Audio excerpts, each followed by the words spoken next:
Morning, welcome back to my channel and welcome to new blog. আশা করি তোমরা সবাই খুব ভালো আছো, সুস্থ আছো, স্বাভাবিক আছো।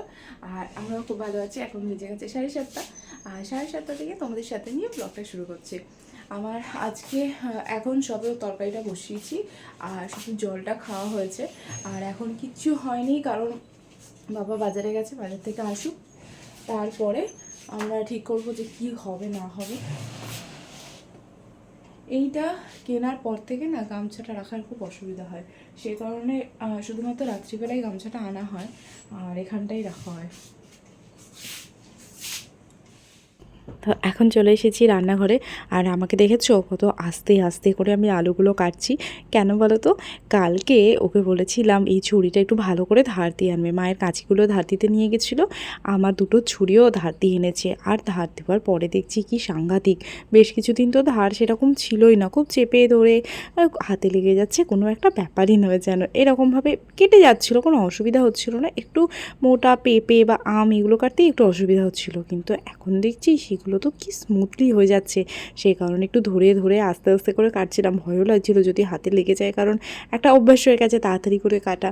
তো যাই হোক, এখন এখানে চটপট করে আলুগুলো, দুরকম আলু আজকে কেটে নিচ্ছি, যেগুলো যেখানে লাগবে।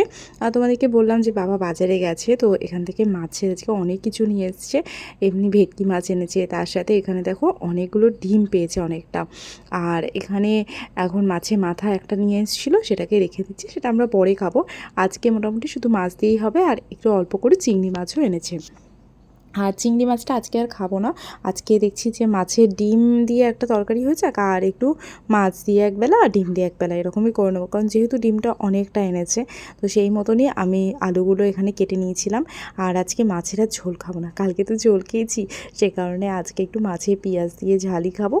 আর যেমনভাবে আমরা মাছটা করব তার মধ্যেই মাছের যে ডিমটা সেটা দিয়ে দেবো। কিন্তু বাবা এখন মাছ ভাজা শুধু খেয়ে যাবে, তার সাথে ডাল আর আলু সেদ্ধ খেয়ে যাবে, মাছের তরকারি বললো রাত্রিবেলা এসে খাবে। আর তো আমি সে কারণে ভাবলাম যে তাহলে একদিকে মাছের তেলটা বসিয়ে দিই আর একদিকে মাছটা ভাজা শুরু করে দিই, বাবা তাড়াতাড়ি খাবে, মাছটা ভেজে দিই তাড়াতাড়ি। আর মাছের তেলটাও দেখো অনেকটা এনেছিল। আর এখানে আমি একটু হলুদ দিয়ে দিলাম, মা ভাবলো তাহলে আরেকটু যেটা আছে সেটা দিয়েই দিই, আবার একদিন কিসের জন্য রাখবো। তো এখানে দেখো তেলটা দিয়ে দিয়েছে, তেলটা বাবা বেশ দেখে দেখে আনে, ভীষণ পরিষ্কার হয়। আমি জানো তো বাড়িতে তেলটা কীভাবে খেতাম, এমনি জাস্ট মা একটু অল্প তেল দিয়ে তেলটা ভালো করে নাড়াচাড়া করে নিই তো হয়ে যেত, আর সেটা আলু সেদ্ধ দিয়ে তারপর মেখে ভাতের সাথে খেতাম, সেটাও কিন্তু আমার খেতে খুব ভালো লাগে। আর এই যে এখন এই বাড়িতে এসে যেটা করি, পেঁয়াজ দিয়ে আলু দিয়ে একসাথে যেটা, সেটাও ভালো লাগে। আবার সবথেকে বেশি ভালো লাগে হচ্ছে যদি সেটা আলু আর বেগুন একটু পড়ে।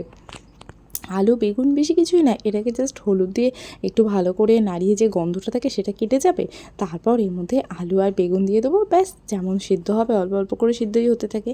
আর এ থেকে এতই তেল বেরোয়, এক্সট্রা কোনো তেল দেওয়ার দরকারই হয় না বা জলও দিতে হয় না, খুব কম। মানে আমি মনে হয় একদিন জল ইউজ করেছিলাম, জলটা দিলে সেরকম খেতে ভালো লাগে না, কিন্তু কী করবো, সিদ্ধ করার জন্য তো দিতেই হবে। আর এখানে দেখো আজকে আমি আলু আর পেঁয়াজ দিয়ে করছি, তো তোমরা এইভাবে করে খেয়ে দেখো, কিন্তু সত্যি বলছি খুব ভালো লাগবে। আর এখানে দেখো এক সাইডে মাছটা ভাজতে বসিয়ে দিলাম।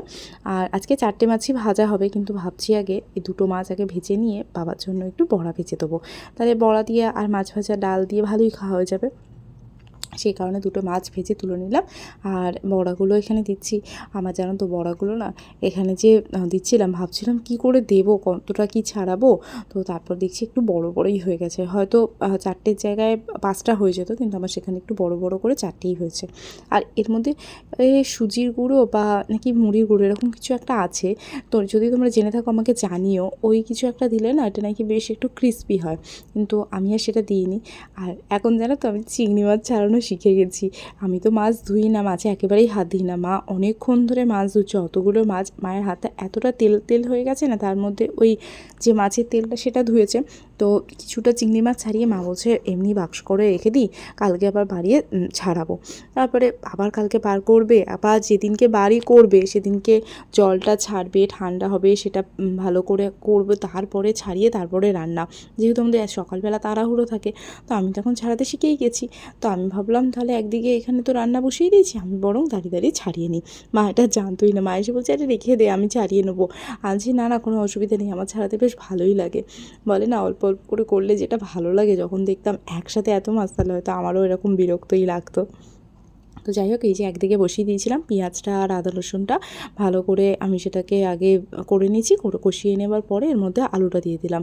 আর ওই তেলের মধ্যে একটুখানি জাস্ট ভেজে নিয়ে তার মধ্যে সমস্ত কিছু মশলাগুলো আমি অ্যাড করে দিচ্ছি, আর একটু গরম মশলাটাও অ্যাড করে দিই। এরপর আমি এটাকে ভালো করে কষিয়ে নেব। এখানে আমি আলুটা আগে থেকে আর সিদ্ধ করি না, এই তেলের মধ্যে একটু ভাজতে ভাজতেই সিদ্ধ হয়ে যায়। তো এখানে অনেকে কী করে, তেলটাই আলাদা করে আলুটা ভেজে নেয়, আমি আর সেটা করি না। ও বাড়িতে রান্না মোটামুটি একটু ভালো লাগলেই হলো।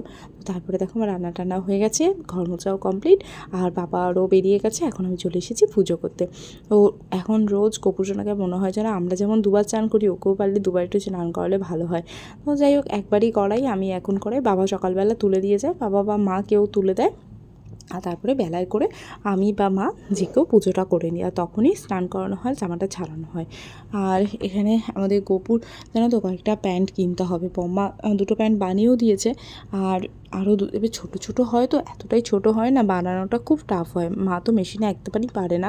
জামা তো দেখেছো, আমাদের এই ব্যাগটা তো দেখলে, এর মধ্যে প্রচুর জামা একদম গুজে গুজে রাখা আছে। ভাবছি এরকম আরও একটা ব্যাগ কিনে নিতে হবে, নাহলে ভালো জামাগুলো একটু আলাদা জায়গায় রাখবো, ভালো জামাগুলো তলায় রেখেছি, আর এমনি ডেলি ইউজের জামাগুলো ওপরে আছে।